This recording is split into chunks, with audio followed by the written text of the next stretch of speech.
Hi வணக்கம். வேலுமயிலு செவலந்தினி வேலுமயிலு செவலந்தினி வேலுமயிலு செவலந்தினி.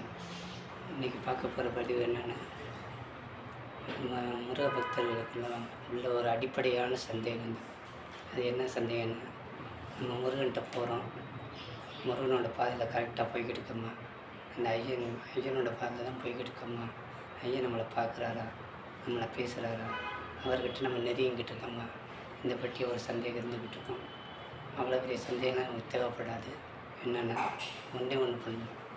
முருக பக்தியில் ஆரம்பத்தில் இருக்க அடியார்கள்லாம் வள்ளித்தாயை கும்பிடுங்க.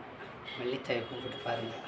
கும்பிட்டு பார்க்குறப்ப என்றைக்கு நீங்கள் வெளியே முருகனை கும்பிட்டுட்டு ஐயனை கும்பிட்டுட்டு வெளியே வேலைக்கோ வெளியே விஷயமா நீங்கள் வெளியே போகிறீங்களோ, அப்போ உங்கள் கண் பார்வையில் செண்பகவல்லி, சுந்தரவல்லி, அம்சவல்லி, வள்ளி நாயகி, ஸ்ரீவல்லி, வள்ளி மணாளன், வள்ளிக்குமரன், குறத்தி மகள், இந்த மணிக்கு வள்ளித்தாயோட பேர் உங்கள் கண்ணில் பட்டுச்சுன்னா நீங்கள் போகிற ரூட்டு சரியான ரூட்டு. உங்களை முருகன் பார்த்துக்கிட்டு இருக்காரு, ஐயன் பார்த்துக்கிட்டு இருக்காருன்னு அர்த்தம். அந்த ரூட்டை கச்சின்னு பிடிச்சிட்டு ஸ்ட்ரெயிட்டாக போய்கிட்டே இருங்க. வழி தடம் மாறாதீங்க.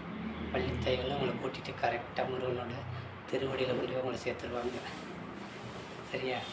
அதனால் எந்த சந்தேகம் வேணும். முருக பக்தியில் ஆரம்பத்தில் இருக்க அடியார்களுக்கு எந்த சந்தேகமும் தேவையில்லை. வள்ளித்தாயோட தரிசனம் எப்போ கிடைக்குதோ அப்போவே நீங்கள் போகிற பாதை கரெக்டான பாதை.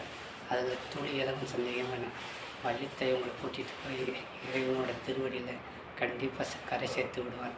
வணக்கம். வேலுமயிலு செவலந்தினி வேலுமயிலு செவலந்தினி வேலுமயிலு செவலந்தினி. அரோகரா அரோகரா.